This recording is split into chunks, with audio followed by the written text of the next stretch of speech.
My name is Paul Adamson, and I will be moderating this next session. We know that European governments seem to know how to cut deficits, they claim. They seem to know how to raise taxes, certainly.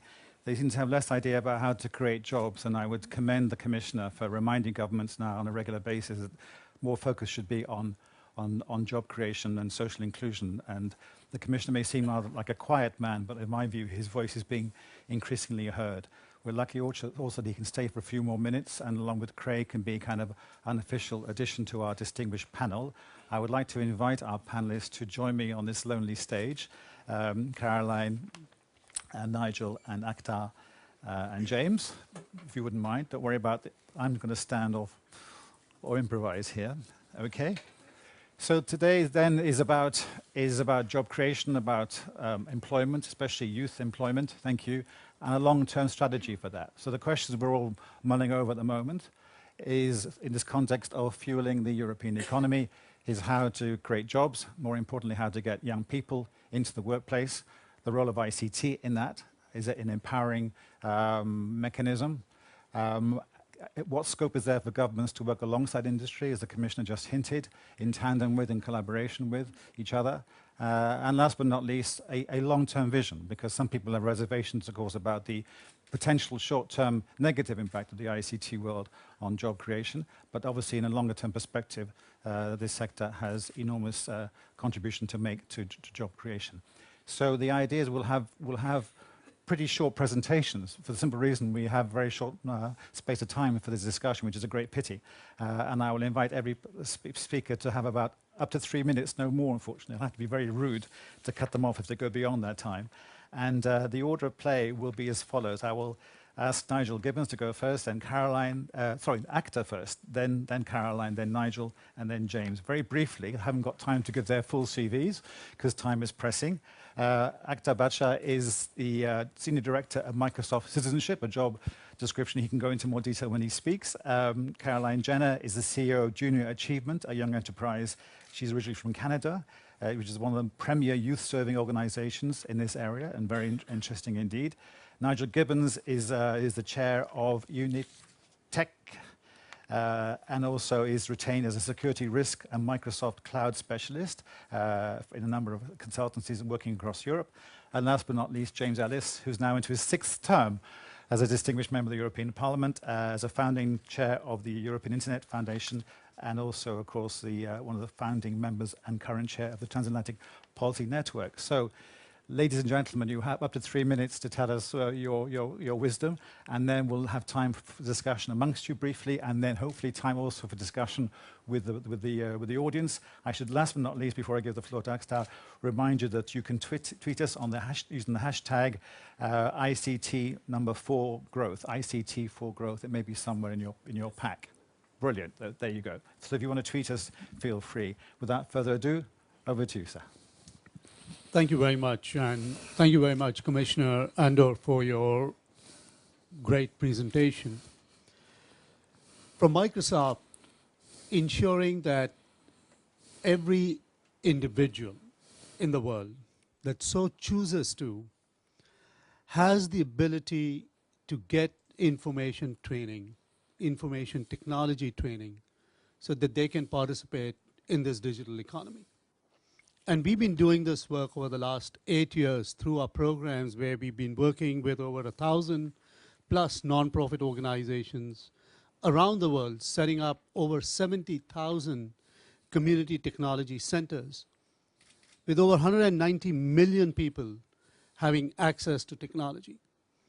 But clearly the discussion that you and Craig Mundy had downstairs shows that just having access is not enough. But it is really getting it focused to not only provide the training, but to enhance the skill sets in a way that it leads to jobs.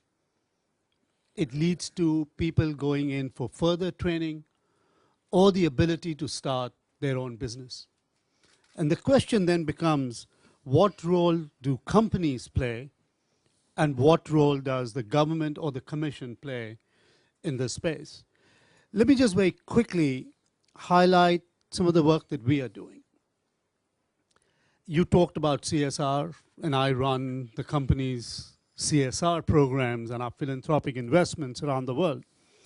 And there are a couple of things that we are focused on. Supporting youth and providing them with the opportunity is critical for us. And we have invested in a number of innovative programs here in Europe that are providing skills training, but with the aim of trying to get people into jobs. Britain Works is a unique example of where Microsoft, along with its partner ecosystem, are not only training youth, but providing them with internship opportunities in the country, in their institutions, so that they can get on-hands training and get into the workforce. In Belgium, we're working, and other European countries, with immigrant women and providing them with skill sets so that they can find a job or start a small enterprise on their own. Commissioner Nellie Kroes, who was here, talked about Green Girls and the opportunity to provide girls to get into the STEM education. We actually at Microsoft have been running a program called DigiGirls for over a decade, where we work with girls in high schools and show them a career path in computer science and technology. Craig mentioned a very interesting program. Actually, it's not a program, it's a product that we launched, which is the Kinect, which is a gaming device that people are able to use, and the number of innovations that people have created on top of that, which are coming out into the market. We run a competition called Imagine Cup. One of our student participants describes it as the World Cup for geeks, where over 350,000 computer science students from 183 countries participated last year in a competition to develop solutions 60 seconds after. that bring about social change. Now, this is actually a very interesting program.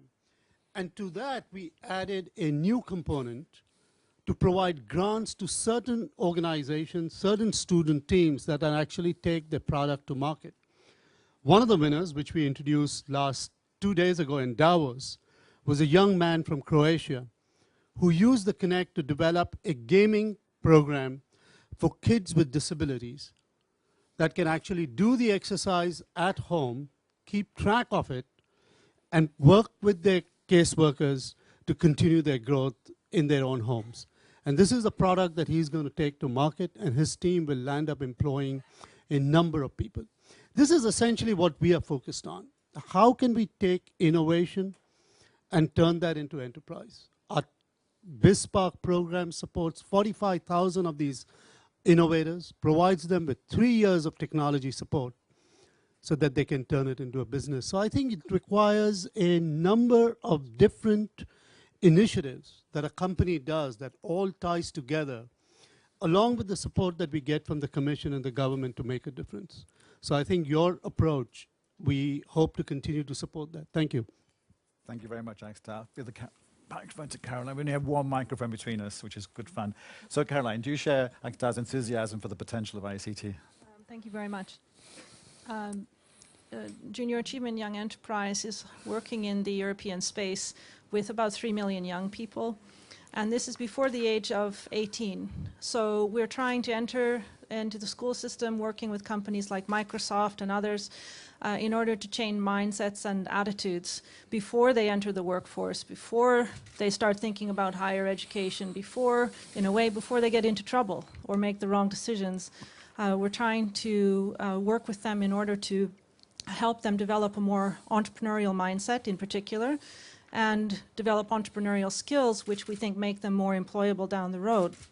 But school systems, as you know, are they're not very quick to change, and so that's why it's important to work with business and work with young people directly, because as those systems change, at least we can accelerate that change by working in this way.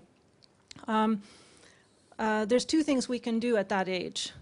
We can provide an awful lot of what I call skills-based volunteering. I've talked to you, Commissioner Andor, about that in the past. where a lot of exposure to different people, different professions, companies like Microsoft, they can discover the things they don't know about Microsoft, the things that people do in Microsoft that they don't know. They can also get experience in running their own enterprise in a safe place. So they're working perhaps with volunteers from Microsoft, they're learning tools that they can use, but they're also running a business from top to bottom and getting over the fear of taking the risk of running such an enterprise. It's a real business. By the time they then get out of school, they're 4 to 5 times more interested in starting their own business. 4 to 5 times more of them actually do so. IT in particular is an entry point that's very easy for young entrepreneurs. Most of them are digitally literate.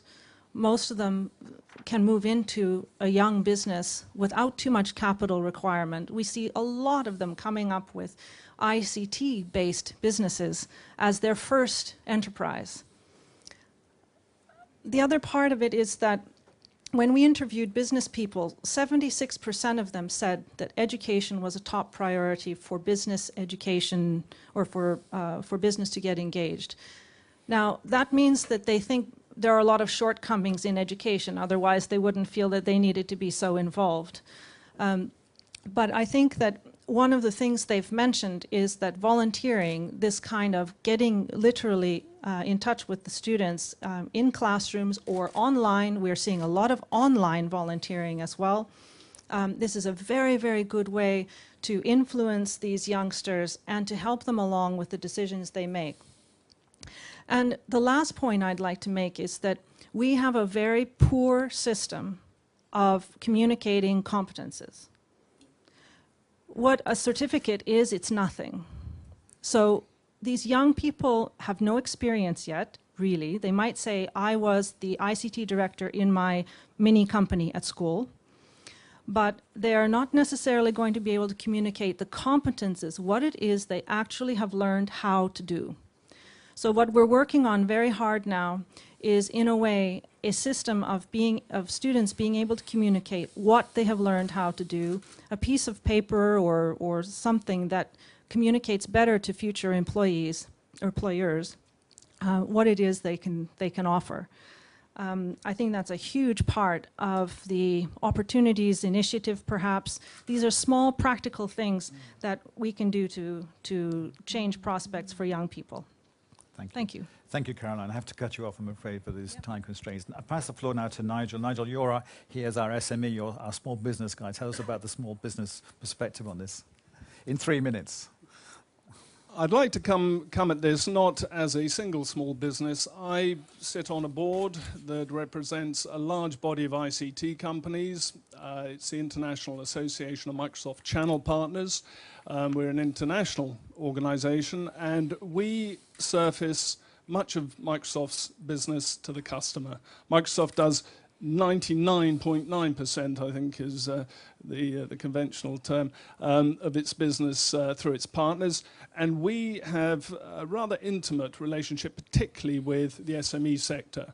If you look at the SMEs here in Europe, 91% of the 2.1 million plus SMEs sit in the sort of 0 to 50 employee bracket. And that is a sweet spot for cloud computing. So why are we not seeing cloud computing adoption ramping up at speed?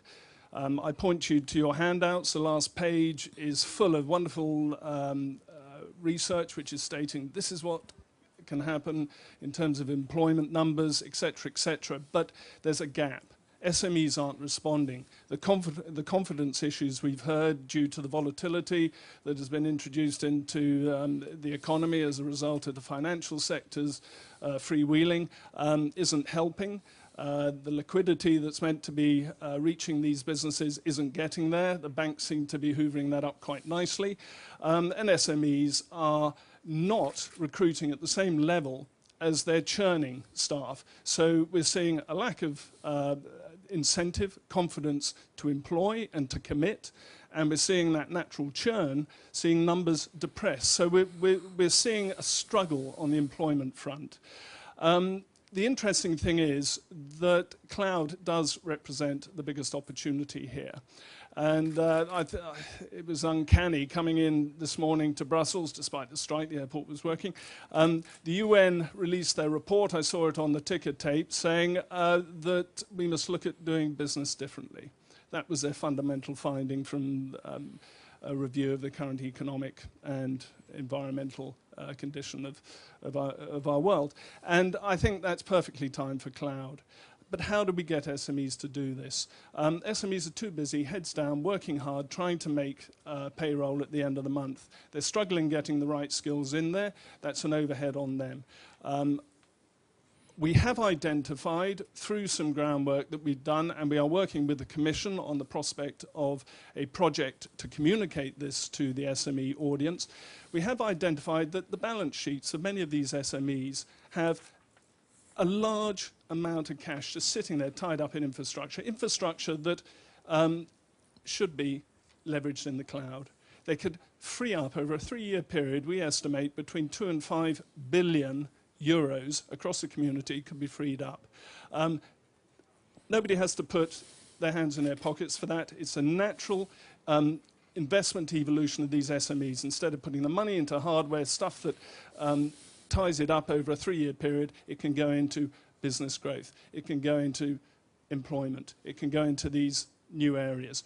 But we have to get the confidence of the SMEs to do this. And we're working on a program there. I can talk further to that. So skills. Cloud is bringing a change, not just at IT level, at business level. IT isn't just the sole surface area that cloud is impacting.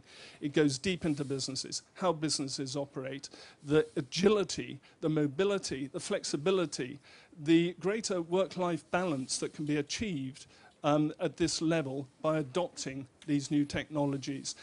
And this, talking back to the skills point, I think we need a new form of business engineer. Why are we seeing computing degrees failing in many of our universities? Partly they're teaching to yesterday's technology, but I think there's a lack of engagement at where the real coalface is in today's world with ICT, and that's the business one, and huge opportunities there. My final point I'd like to do is give the Commission, all the commissioners who've taken this brave stance in announcing the new data regulations that they're proposing, full support. I know there's going to be a huge amount of flack from particularly some of the big names in the industry who've built business models around sort of the data enslavement of individuals' private data. I know that's very dramatic, but it makes a point. The ability to put the ownership of the data back in the individual's hands starts to build a new age of trust in digital life. It allows people to start responding to a more familiar way of working, which is locally. Small, medium enterprise businesses potentially could benefit from and challenge some of those big guys. No wonder Facebook's rushing to IPO with this kind of data change on the landscape, because smaller businesses, with an opening up of this data regulation, which puts it back in the hands of the individual, will be the beneficiaries, I believe. Thank you very much, Nigel. Okay, last but not least, as we say, James Ellis. So James, the role of the European Parliament as a regulator, as a catalyst, as a convener, all the above, none of the above? Over to you, sir. Maybe as an ideas place too. Right. I take a perspective here on the long-term trends of looking at the vision. Commissioner, you were talking about that and welcoming the fact that we can have a more longer-term vision, because the more that you look at the long-term trends, 2025, 2030, you see innovations going to happen, technologies are going to change, people are going to get more empowered by the internet. You have to go with that, you can't resist it, and the quicker that you adapt to that in the political world, the better you're going to be. So that's indeed with cloud computing as with everything else. But that has 3 messages that I'd like to give you, because if I give more than 3, then I'll forget them and you won't remember them. The first one is this: for European side, it's on training. It is absolutely imperative, whether it is with apprentices, as you were mentioning, or whether it is with training and continuous training, that you can actually bring this to the marketplace to a whole lot of people. I sense the people, or the leaders down the road, they don't understand much about cloud computing. I was at David Cameron's annual general meeting a couple of years ago. I was talking about cloud computing, and I don't think he understood it. Maybe I didn't either at that time, so that maybe was dialogue des sourds. But it was one of those things which, if you're in an older generation, how you keep up to date with all the changes in computing, it's really difficult. So one message on training is that there was a program called the Communities Education Training in New Technologies, launched in 1985. I happened to be there with Peter Sutherland when he was Education Commissioner, and it was taking place in part of my constituency area in the Thames Valley. That gave a very innovative way of dealing with skills for small businesses. It was university enterprise training partnerships at a regional level. We had 10 years of that. We saw more than 5,000 small businesses. It was very much welcomed in the Thames Valley, but then it suddenly seemed to kind of disappear. So if you're thinking about partnerships and how you can do it between businesses and also the public side, then that seems to me to be a model to look at. Secondly, this is a message more to Nelly Kroes and to you. It's about universal access. For me, it's intolerable today that you can have parts of the United Kingdom, parts of Europe, many parts of the world where you cannot actually get broadband, not even at any speed at all. I'm living in Oxfordshire, in a very civilized part of the country. I can't get mobile, and it drives me crazy. So what I have a Vodafone Shore system, so I can at least get mobile in my environment, but I can't get it down the road. It's huge inefficiencies, but it's huge inequality. And for me, if you're thinking about where we're moving into the 21st century, to have, it's the same as electricity, water, anything else, that you have universal access to broadband. That is what presumably monies will come, as Nelly Kroes was saying to me privately, from the connectivity of 2014, 2020.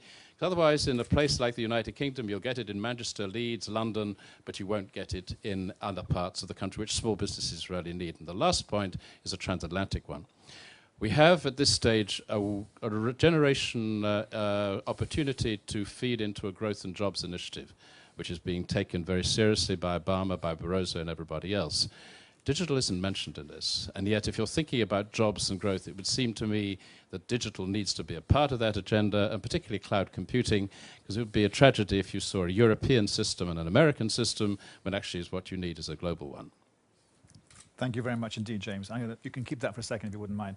We're going to open this now to the floor for a few minutes. Before I invite the audience to take part and wave their hands, I'd like to ask maybe Laszlo or McCraig if they want to say anything based on what you've heard. Do you want to make any further comment?